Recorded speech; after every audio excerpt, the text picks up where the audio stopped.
We agree on $600 million of our revenue package, and we need $200 million more to support the budget that we're negotiating.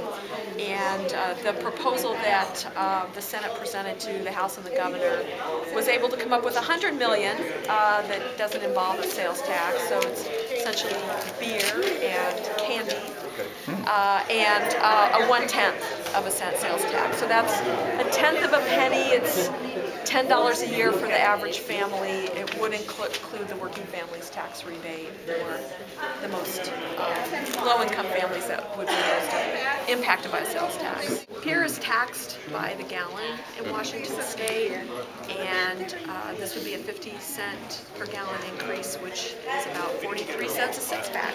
And microbrews would be exempt. Microbrews are taxed at a lower rate, and they would be exempted from the increase. Okay. So have you got any indication from the House that they would be receptive to a 1/10 of a cent sales tax? I have not gotten a firm response yet. The candy income tax you're talking about, is this identical to versions we've seen before, or no, how is it different? it has a jobs credit for workers, employees in candy manufactured in Washington State, and the governor's office was working on that credit. So be taxing on one end and giving back on the other, in a sense, for them? Domestic candy manufacturers who have to compete against the big guys from out of state. Is this it? This going to do it? I don't know.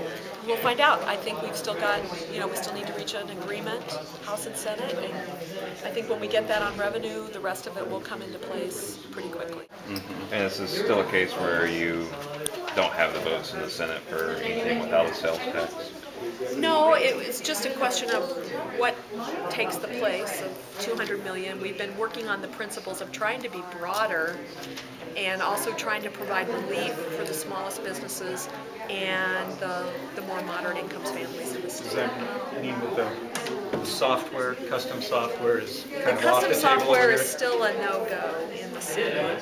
People see the delivery of software services similar to an architectural plan or something like that that is also currently taxed at the B&O 1.5% rate, so is this software services, and so they don't support pulling that out specifically, especially with a lot of small software developers. What about the first mortgage piece? Is that still a no-go here? Do you know? That never had support in the Senate. I would point out that banks are being taxed, and the nexus part of this bill, there is taxing of out-of-state banks.